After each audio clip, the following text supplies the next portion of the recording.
Hi guys, Tyler here with Team Bad Deck, and today we are profiling Mr. WillyG's deck. First time, face on the camera. I'm ready, you guys. Alright, what do you got for us today, sir? So there was a deck I used to play called Princess Rulers. Well, that's what a lot of people called it. I called it Bitches and Dragons because that's way cooler. And a lot of people at the shop that I go to knew me for playing that deck, and because I like to play complicated things like Sylvans. I like Sylvans a lot. And then I guess that's really what spurred it. And then the E-Dragons got banned, but I couldn't stop loving this deck. And they made Rose Lover. They made a couple other really good cards that support the deck out. I saw another guy at the shop play a version where he used like Shield Warrior and Marauding Captain, and it gave me some ideas, from other people that played. Jordan? Yeah, Jordan from the Shout shop. out to Jordan. Shout out to Jordan. He ain't even know it. Then the last tribute I have is I got a Draco Sack playmat because I miss the E-Dragons, but there are reasons why they do not exist. You're welcome. And then I also have the dandiest of tokens, the Vanguard cards, Dancing Sunflower, because what is a deck that can make tokens without tokens? And what's more powerful than a flower in a Hawaiian shirt? Yeah, like, his kicks are cooler than yours. I got the dandiest of tokens for the dandiest of lions. Alright. Enough talking. Let's get into this. For my monsters, I play one of each of the princesses, and I would not deviate from this number. I notice you say 1. I see a lot of people that play around with this, and the Rose Lovers play multiple Cherubime. 1's fine, because when you play Melee, you're going to see it multiple times. You can't Cherubime into Cherubime. So I'm assuming since you only have the 4, no trade-in? No trade-in. No trade-in. Because you can't search anything. It makes it a lot harder. And I'm not playing Rose Paladin. I think it's a good card, but for different builds. Whereas these are better in your deck, or... So if you did a build with trade-in, would you play the Paladins and Yes. play multiples? Yes, I would probably play 2 or 3, and then depending on what I fight, I might actually side an additional copy of all of these. And depending on what I'm playing, I can take 1 or 2 out. But through playtesting, this is the most consistent build I've found. I did try the trade-ins and the Rose Paladins, but I found it to be less prevalent. Titaniel's really good, negates effects that target. This makes it so Marinara makes it so that you have to attack the little dudes, but you also get punished for doing so. This gets big, and it also makes Mirror Force laughable. And then Cherubime is just, get 1 from deck. It's really simple, but it makes you attack it. That's probably my favorite part. So it can help you protect your melee, and then when you make melee, you can get this out really easily, and then when it dies, you usually get this out. So then they're like, oh, now I can't punch melee anymore, or else I'll -1, which is a really, really good combo for like your first 1 or 2 turns. And most people don't know how to read, so Yeah, they shout don't. out to Spitzer because he doesn't know how to read. They just crash into the small monster anyways without Yeah, reading. it's probably the arena. banned too, so I'll just have to make an updated version next format. Yeah, card's banned. Then I play triple of the Marauding Captain, and I play triple Rose Archer. I love these combos that you can do with this deck because Rose Archer just stops trap cards, and Marauding Captain, with this, you get Marauding Captain, Lone Fire, and then you tribute Lone Fire for Dandelion. You make Melee, then you can have the 2 Lone Fires on board. I also like the fact that Rose Archer's a searchable hand trap. Searchable hand trap. There's like 3 decks that maybe even have that kind of thing? Also, Mr. Will's looking for a 3rd Super Rose Archer. Killing me, Smalls. Killing me. If anyone wants to donate to the I Need a Shiny Card Fund. Ultra Marauding Captains. I'm not really one to talk about like being a rarity whore on here. Shout out to Andreas because he kind of is a rarity whore, but I could give me some of that. This is one of my favorite decks, so I would love to bling it out. That's why I play like Gold Rare. Gold Rare is so pretty in this deck. and there's no reason not to play it, especially when you have triple gold. One day I'll get you those $50 supers. Oh yeah, then I'll play the entire deck in super, and then I play the 2 cranes. Such a good card. I can't even. I'd have like a 5-minute segment on just why Crane is such a bam. It's true, he does. This is like the third This, take we've done of like this 5 profile. times later, I'll just not talk about Crane again. I play 1 of the Black Rose Dragon, play 1 of the Dandiest of Lions, 1 of Spore, and then I play 1 Rose Lover. Rose Lover's really good early game if you can get into melee. So you would only play the 1 since you only have the 4 targets? Exactly. If you had any more, this would be much more like the hands would be more dead more often. Would you try like a turbo build with like multiple Rose Lover and multiple of the princesses with the trade-ins? I'd also play Mathematician if I did that. And I'd also play probably none of the Rose Archer, but I like Rose Archer so much in the deck. It stops a lot of those traps that people rely on early game. You know, if you can stop a Mirror Force or something, And that makes you ahead. first deck in a while, no main boarded Veilers. Yep, no main boarded Veilers. There's a lot of plants, and that's just how I like it.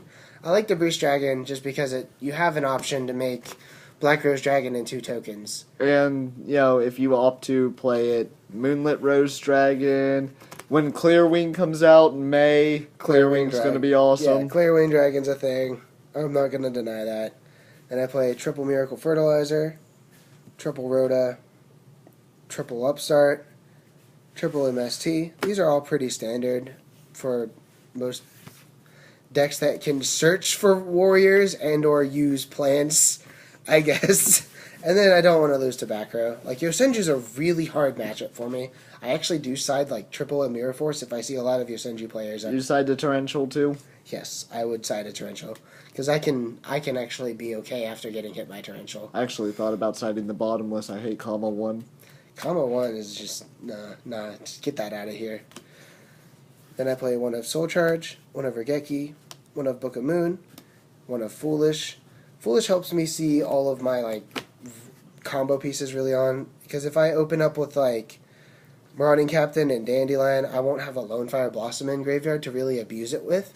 So I can only use Malay's Cinder Graveyard effect. How do you like the Soul Charge in here as opposed to Sylvan? Is it as broken? No, it is not even close to as broken. But still, Lone Fire Soul Charge means that you could literally sit on 3 of your boss monsters. Well, or at the very least, you'll have a Titanial and a Felgrand. Yeah, you'll have a Titanial and a Felgrand, or like a Cherubime and a Felgrand. That's good. I don't even need to write a book about it. It's just good. I'd read it in a book, but I don't know how to read. Yep. 2 Chains, 1 Vanities, 1 Compulse, 1 Solemn. I don't know if I necessarily like Compulse. I mean, there's a lot of blue now, and you really don't want them back in hand. Would you think about either dropping the Compulse for a 3rd chain? That's what I was thinking. I've been playtesting just the 2 right now, but I've been considering moving it up to 3. Have you thought about mainboarding any Mirror Forces, too, for Rogue?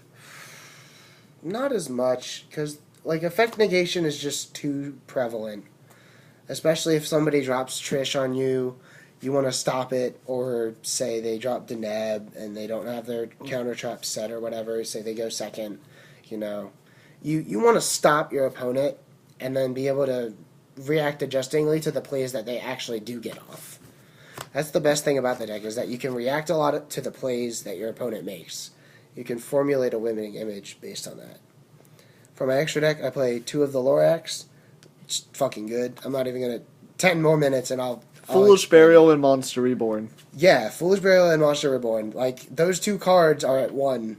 One of them's at 1, and one's banned. One's at 1 in OCG, but yeah. This is at 3 and not Japan land. So, just play 3 of it if you really want to. Or if you're in Japan, you have 4. Honestly, the ratio of cranes to Malays should be synonymous. There's no reason to not play more, or there's no reason to play more of one than the other, because a lot of your plays, if you start out with a crane and something else, then this is this. a lot of the time. He really likes his cranes. Eventually I'll get like 2 gold chains and some card protectors, like laminated or something in gold, and I'll hang around these, and I will show them off every single profile. I'm not kidding. I'd probably drop like $50 on it. You don't know. Shit, man. 2 cranes. I like what? It's okay. I played 2 planes. Anyway, 5 more minutes of a deck profile, and it's not worth it. So I'll just keep going. I play Fortune Tune, Booty Shidu, Alucard, Engineer, Levier. Really good for your Spore plays. And Recycle really that Rose Lover. Precisely. Rose Lover is so good with this card. Same thing as like the Princess play in Mermel, essentially. Exactly. Yeah, exactly. It does the same kind of thing. Then I play one of High Protector, Double Felgrand. Still really prevalent right now. You can stop Valk with this too. For my synchros, I play 1 Formula Synchron, 1 Armades, 1 Black Rose Dragon. I opted to not play the Moonlight Dragon because I don't go into my 7s as often. Black Rose is really because I do play Debris Dragon and because I can go into both of them. And it's a really big answer. Yes. If you have Miracle Fertilizer in hand, why not just blow up the field? Yeah, because then you'll be ahead of your opponent. And if you have Spore and like a level 3 and you banish, say, like a Lone Fire, which are all really easy cards to come by in a few turns, then you make your Black Rose, and that was like free. You pay like 1 card at the end of the day for it. And then instead of playing the Moonlight, I like to play 1 of Scrap Dragon and 1 of Stardust Spark. These 2 are like my go-to level 8s for the synchros. They are my go-tos. Have you thought about making room for the Crimson Blader? He's really good against Necros. Crimson Blader, Clearwing Dragon, Star Eater. Well, maybe not so much Star Eater now, but this extra deck is tight. I almost didn't have room for the Formula Synchron. You gotta wait till May for the Clearwing, but I'd play it. I would probably try it out for a little while. I'll get back to it. And then for my last extra deck, I do play Leo. He's just a wall. He is a wall. He is the wall. Yep. And you'll notice you play a lot of level 8s, and you play Formula Synchron. And you could wall on your opponent's main phase. Yeah. After they set their back row. Yeah, exactly. Because some people are dumb and set their back row before they go into a play. Some people. Cough, cough, wink, wink. A lot of people. At our locals, anyways. Set 2, MST. Chain MST. I'm sorry, man. You did it to yourself. You have any more questions, comments, concerns for me, Mr. Tyler-san? No. Unless, I think, is that pretty much everything you got for us?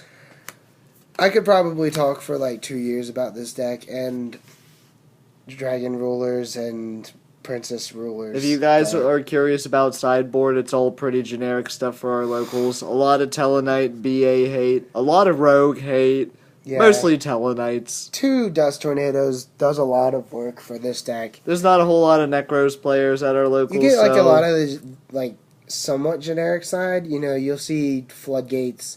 And so you already play like 2 to 3 MST most of the time. Sometimes you'll like side 1 or 2 of them out for something else, but a lot of the time you'll play at least 3. And then you'll play 2 Dust Tornado in the side. Especially if you're against like Yosenju, you're going to want to side out stuff like your Compulse and your Vanities, because you won't need these cards as often. Yeah, they compulse themselves anyways. Yeah, they compulse themselves anyways. Like, there's no reason to compulse it when they're just going to normal summon. They can go comma 1, comma 1F, comma 2. And if they have another one in their hand, and if you compulse the other monster they summon, then they can just summon the first one they summoned. There's no reason to do it. I'm not a genius, but I know how to count to 4. Is that all you got for us? Afraid so. This has been my Lorax deck profile, guys. Alright. This is WillyG for Team Bad Deck, signing out. Leave any questions, comments, concerns in the section below, and we'll catch you guys next time. It's even called comments.